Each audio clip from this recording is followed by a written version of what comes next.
wrote, actually, I don't, obviously I have a book published. I'm not a published songwriter, nor do I plan to be.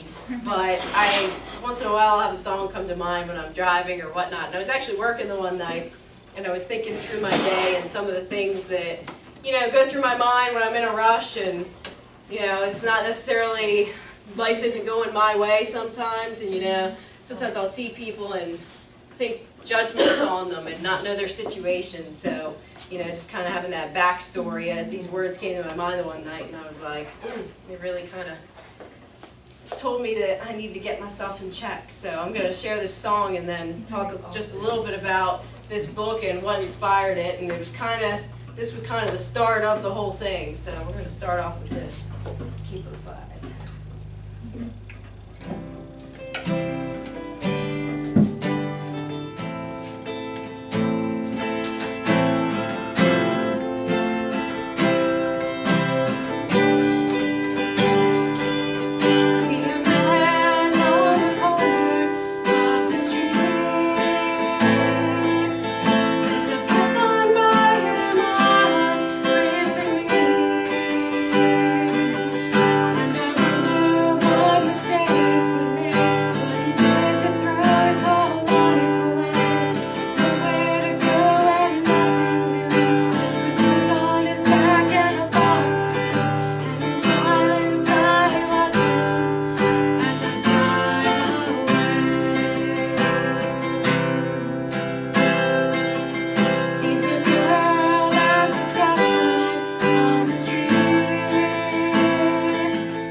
Radio material. Yes. So that was kind of the start of this whole project. I have a burden for people, and I also raced a lot of my life away. I spent a lot of time running and staying busy and not taking time for people. And, you know, it's like so many times we make those judgments in our mind, and, you know, those words came to me. And it's funny because I didn't think anything about writing a book, and I don't have any experience writing before that. Obviously, everybody here knows me pretty much, and I'm a math major in college, so I didn't know I could write. But you know, that's kind of what inspired me. And so tonight I don't want to keep you guys too long. I'm just going to give a brief talk about what this whole book is and why I did it, and, you know, what I hope to do with it. So yeah, this book is called Escape the Pain to Survive, and it's my first book in my trilogy called The New Waiver. It's a young action adventure novel, and I mean a young adult action adventure novel. And it's Christian based. I wrote it from a non-Christian perspective, at least in the beginning. I won't tell you if it changes or not. You can read and find out. But what I really wanted to do is accomplish a book that was, you know, a Christian novel that really kind of had a realistic story plot. There are places in it that might be a little bit disturbing to some Christian readers because there is some violence in it and things, but I did keep it clean. But there's also some deep doctrine in it. You know, I go through this process in it, and, you know, I didn't want it to just be one of those books where, you know, we're working up to it, all of a sudden there's a salvation message, and then the book's over. You know, I wanted to really get into some deep doctrine and some deep scriptures in this work too, and really kind of tie the two together. So that's what it is in a nutshell. I won't say any more because I don't want to give away the storyline. But why I wrote it was, I tease people sometimes, and I'm like, well, I had all these crazy little people in my head, and I had to get them down on paper and make myself feel better, but that's not really the truth. I have a passion for youth that are at risk, like either in foster care, pregnant teens, you know, abused children. I've always had a passion for them, and I have a passion for our military veterans. And it's kind of a weird mixture. And, you know, it's fun when I'm kind of on Facebook and talking about it. It's like people are probably thinking, why is this girl like talking about foster care one minute and veterans the next? What does this have to do with each other?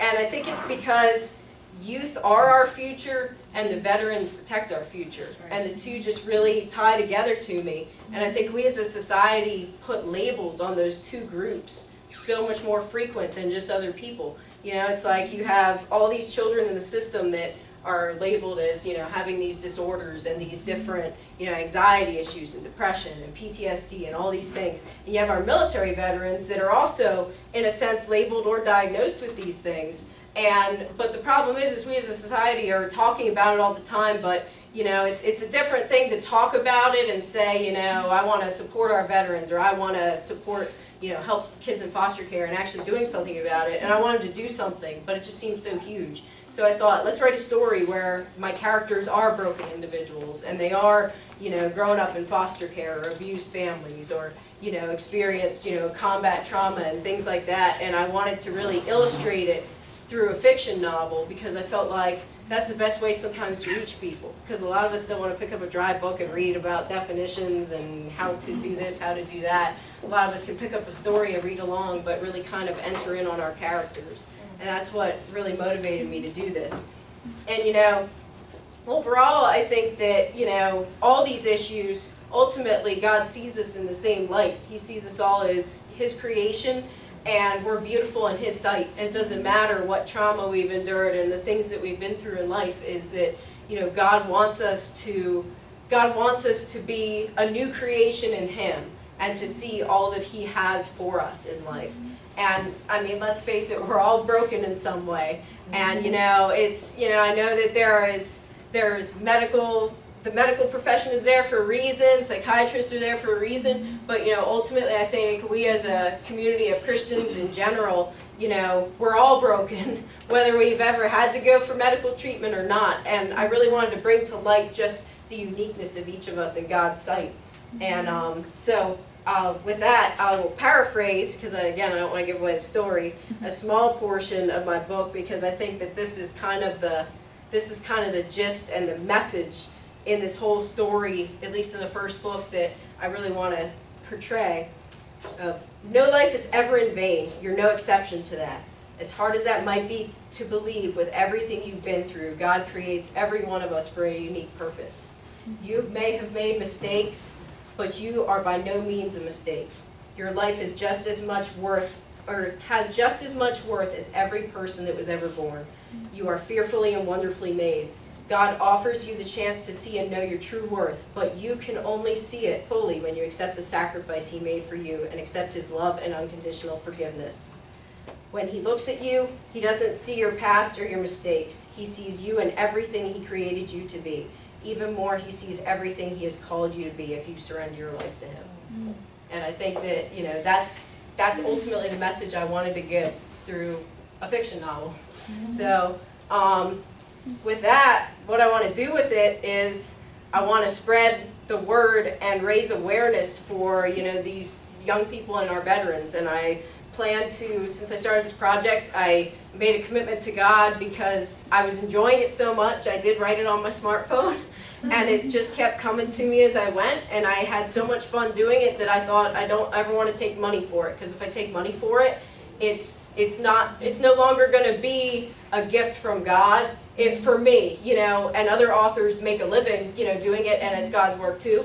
But for me personally, I felt like this was something very personal that was happening between me and God, and I promised Him that if it ever published, all the proceeds were going to go to charities. So with that, when I found out it was going to get published, I decided, well, it's about at-risk youth and it's about veterans. So what I'm hoping to do is I get quarterly royalty checks from the publisher, so every quarter I'm going to switch my focus. So right now I'm focusing on pregnancy care centers, and there's actually 2 of them, because what happens is that first check I don't get till next year, so I wanted a Christmas project too. So any online sales I can't track or know where the money, how much money's coming in and whatnot until I get that royalty check. So that royalty check is actually going to go to Grace Initiatives, which is a ministry run by it's co-run by some members in our church, and it's a ministry for pregnant teens and to raise awareness for other centers. They have several missions. I have it all listed on my website, all the things they do, and a link to theirs. But then for the Christmas project, and I thought of this really catchy name. Not really, but I'm not very good at catchy things, but I'm going to call it the Mommy Christmas Project, because what I found was the Bayard House in Wilmington, Delaware. It is a residential not treatment center, but it's a residential home for pregnant teens, and they actually take these teens in and they teach them how to, not only giving them a shelter while they're pregnant, but they teach them how to raise their children right, and they really try to instill good principles in them, teach them how to manage money on a single income, teach them how to value their children, good family insight, things like that. And I just really liked their missions. So what I did was I emailed them, and they sent me a personalized Christmas list for each one of these girls, and I told them, make sure you include an item for the girl, each girl too, because they all want stuff for their babies.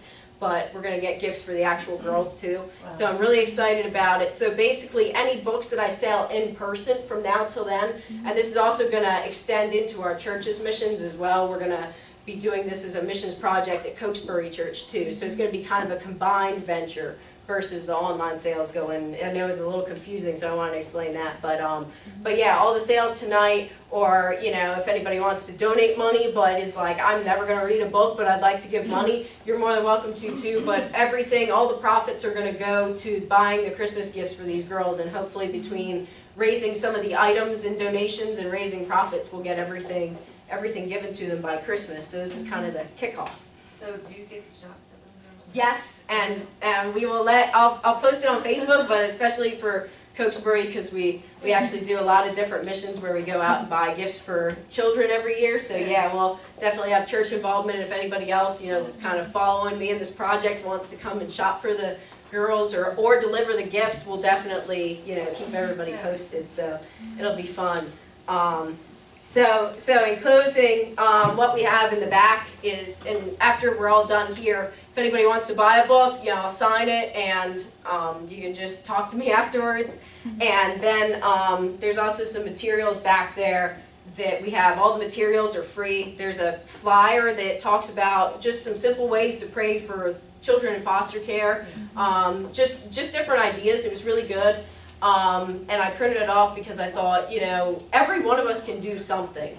And, you know, I'm not here tonight to sell a book, obviously, to make money for myself, or even to make lots of money for this project. I would rather, you know, have a kind of a call to everyone to reach out to somebody. And, you know, if you take one of those pamphlets and take an extra one and give it to a friend and tell them about, you know, these kids in foster care need prayer. And, you know, I feel like prayer is obviously what's going to change this nation. We know there's a lot of issues with it, and it's easy to get caught up in all those issues and get frustrated about them.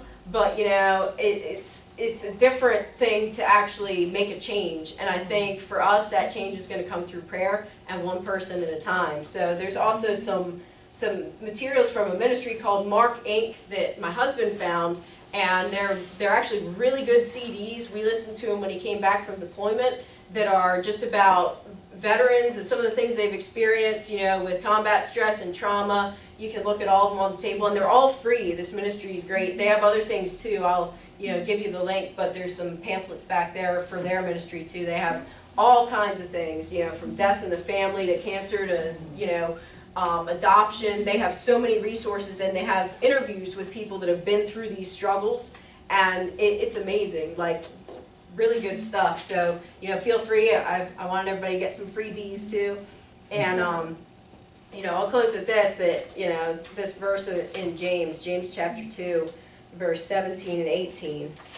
This is my old King James, so don't mind me, but I've had this Bible for a very long time. Even so faith, if it hath not works, is dead, being alone.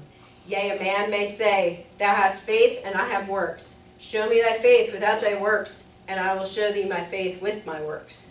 And then verse 26, For as the body without the spirit is dead, so faith without works is dead also. And I think this is what we need to get to is, you know, we need to come together as Christians and start making a movement. So, you know, I was always, my dream in life was always to change the world. And you know, one person changing the world is a hard task, and I'm that kind of person that charges full force and then burns out. But then I realized I was doing it wrong all along, and I realized that one person really can change the world, but only with the power of Christ and the help of others. So in that's pretty much my spiel. And I'm going to get my husband